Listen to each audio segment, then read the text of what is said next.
all these college students who are on fire for their faith. And I was like, I want that. Right? Like, I want what they have.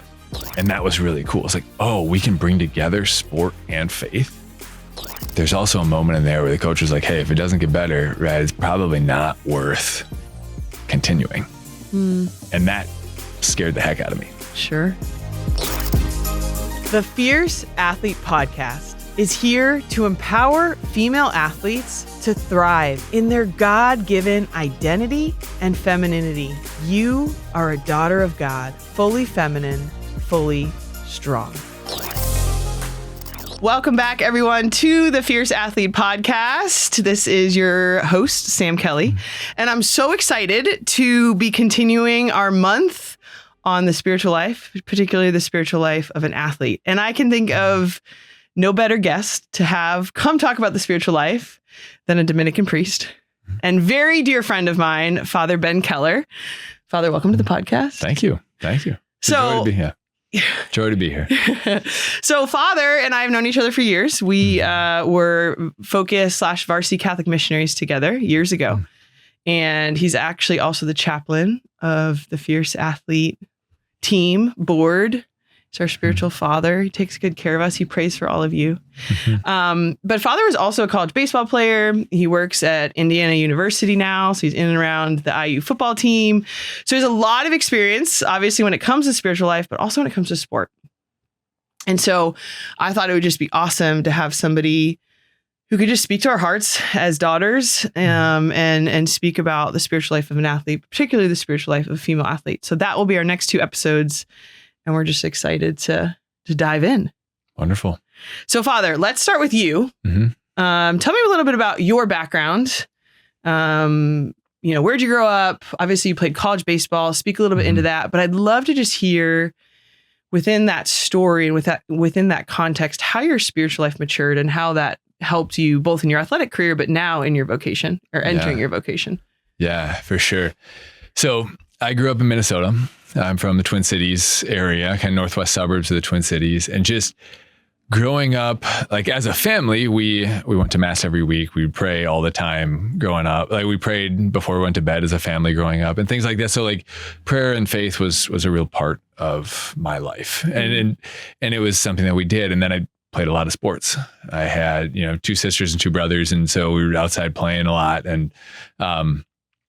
And then, getting into baseball and football a little bit. And so I just really loved all of those things growing up. So when I got into high school, I played baseball and football. And football was mainly because I liked the guys on the team and we had really good pasta feeds and it kept me in shape for baseball. So that was, I didn't really care how I did it, but like baseball was my sport. Yeah. So love that. Then I went to college and I went to Minnesota State University in Mankato.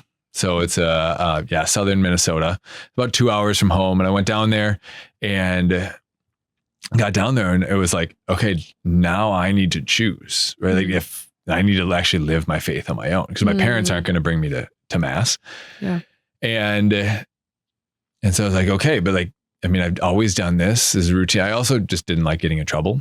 So it's like, I'm going to keep going to mass, right? Like, God uses all things.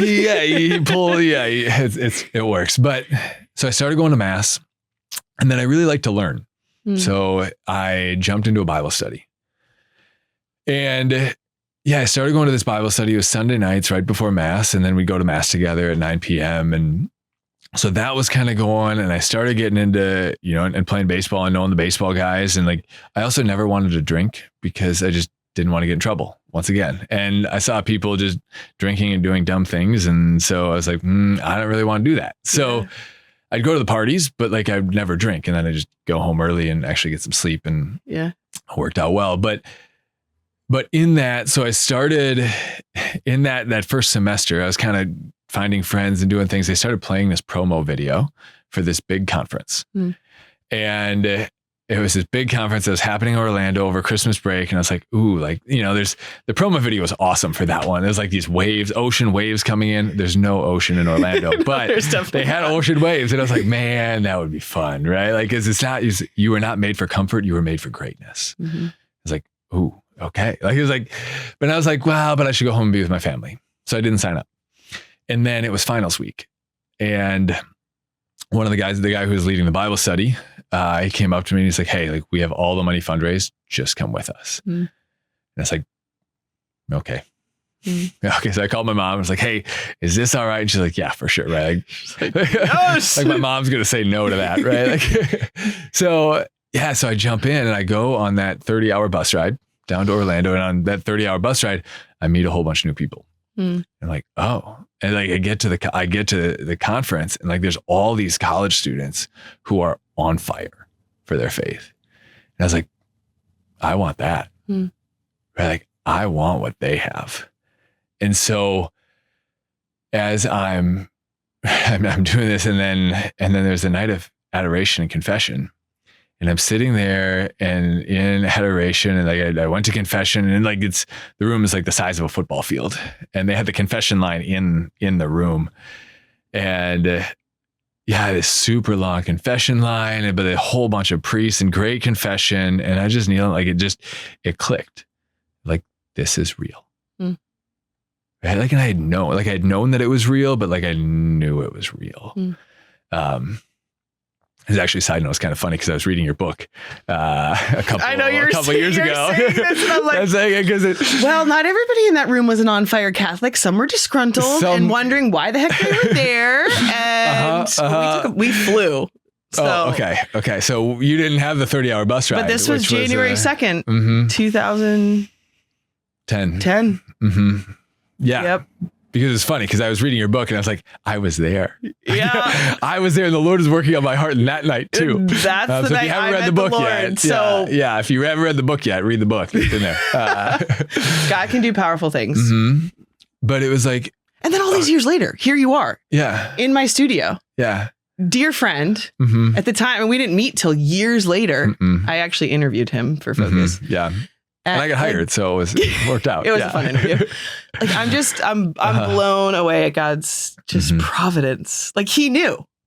He knew then that we'd be sitting here now. Okay, you can continue. I'm just having a moment. Well, it's the beauty of the way that he works. Yeah. And so that's all taking place. And I'm like, okay, I need to pray a little bit more. Like at that point, I was probably reading a chapter of the Bible every night before I went to bed. I'd always pray. So growing up, we always prayed an Our Father, a Hail Mary, and then it was our closing was like, God bless Daddy and Mama, Megan, Ben, Brian, David, and Jenny, and all our family and friends that we love. Amen. And then we'd add in petitions, and then eventually we added in the St. Michael the Archangel prayer. Whoa. To close it. But so like I always prayed that before I went to bed. Yeah. And even like when I went to college, if there were nights where I'd be laying in bed, like I can't fall asleep. I'm like, oh, I didn't pray. And I'd pray and then I'd fall asleep. Right. Like it was just so a part of who I was. Right. Like, sure. And and so I got back and I'm like, okay, I'm going to intentionally start going. I think it was like 10 minutes a day. Yeah. Stop over at the Newman Center, which was on my way to classes.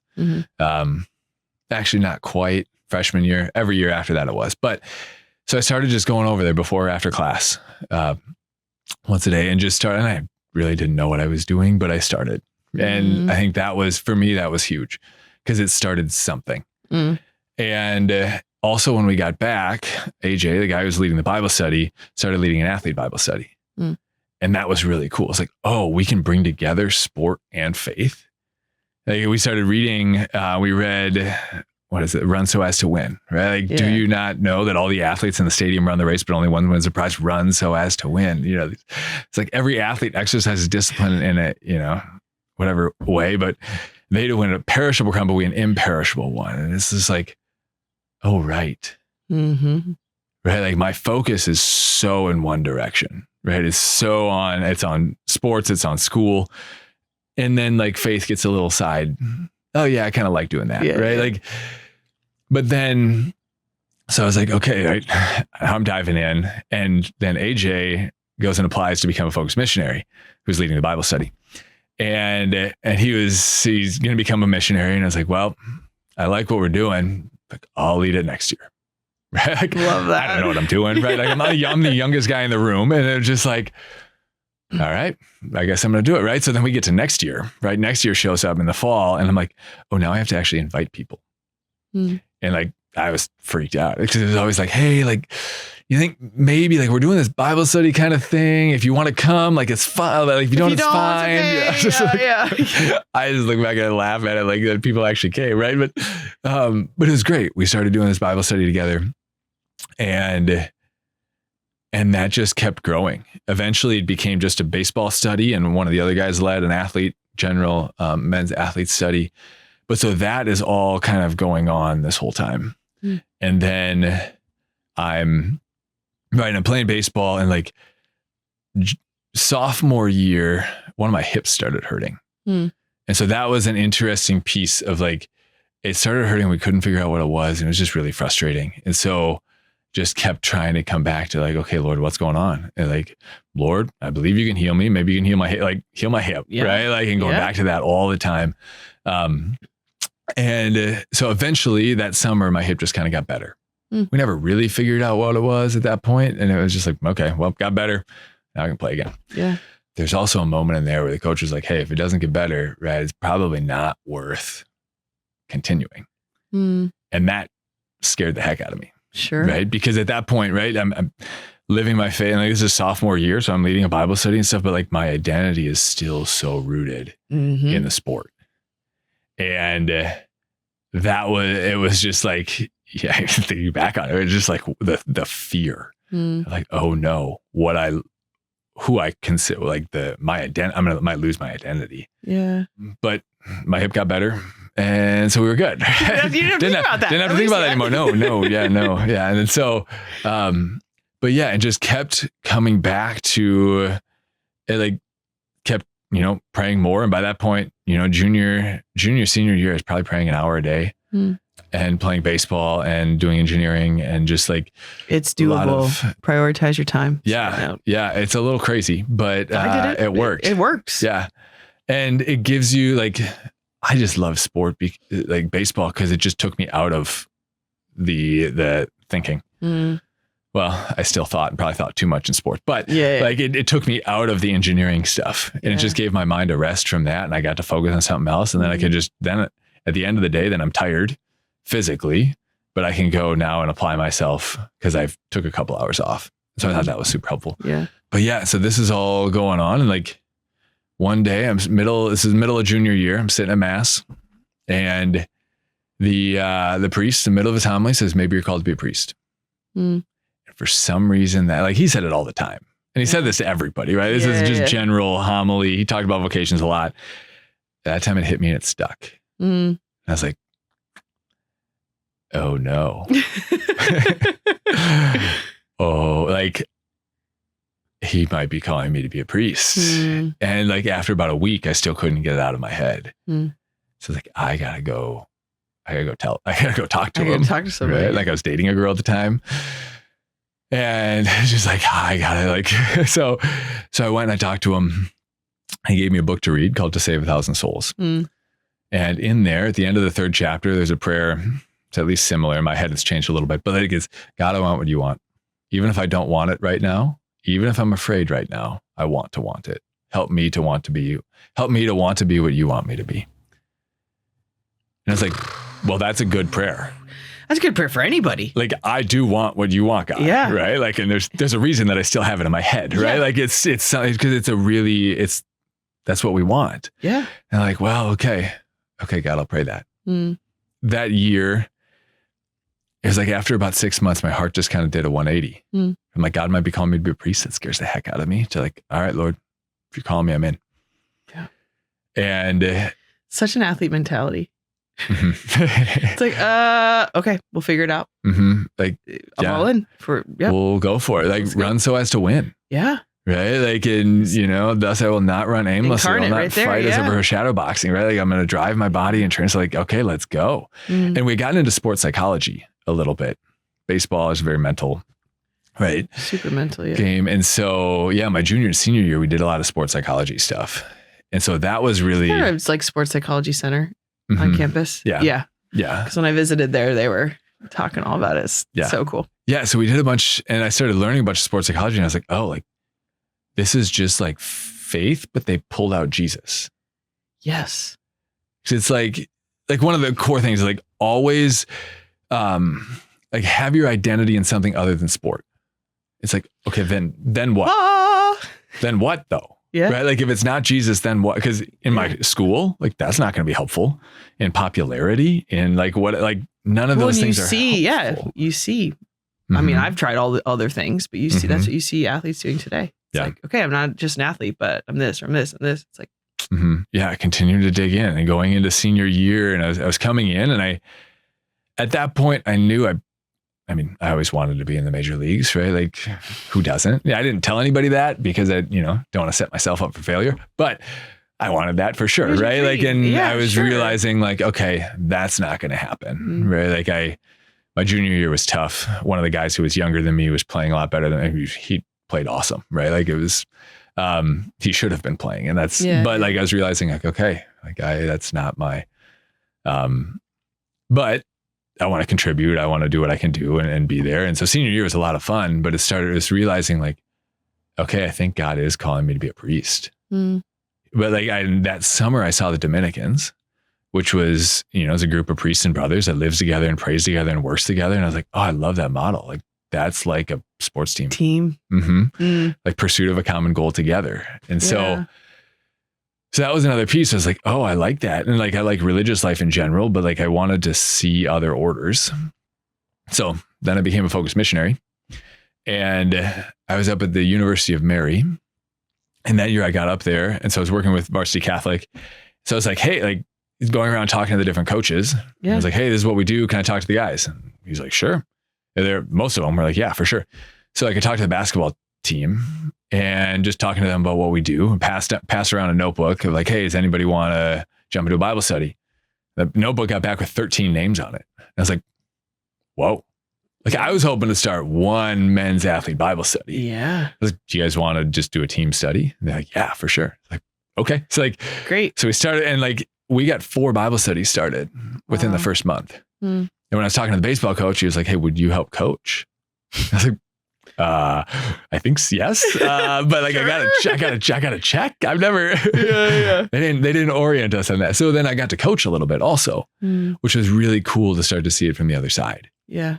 And like, okay, how do I help these guys to learn and to grow and things like that. So yeah, but then also that year, God started making it really clear that like, and like I went on a come and see. So in religious life, you can go come and see. It's 3 words. I always thought it was 1 word, like cumbency of some kind, but like no, 3 words, come and see. So we can come and see the Dominicans. So I went with the Dominicans, and then I went on one with Holy Cross up in Notre Dame. And it just was so clear when I was with the Dominicans. It's like, okay, I guess I'll go. So then I entered, and then I had to actually eventually face the reality that my identity was still as an athlete. Interesting. And that's tough. Yeah. Cliffhanger. Isn't that something we all still struggle with? Is having our identity still tied into being an athlete, maybe in a disordered way. Well, we encourage you to tune back in next week to hear the rest of Father Ben's story, but also just to hear some really profound wisdom from him, who's been a baseball player himself and lived it. And now as a father to so many athletes, just has a wealth of knowledge to speak to our hearts. So please tune back in next week for the rest of Father Ben's story. Thank you again for listening. Know of our prayers for you. Please leave us a review. Reach out if we can do anything for you. And until next time, God bless you. Thank you for joining us. And remember, be fierce.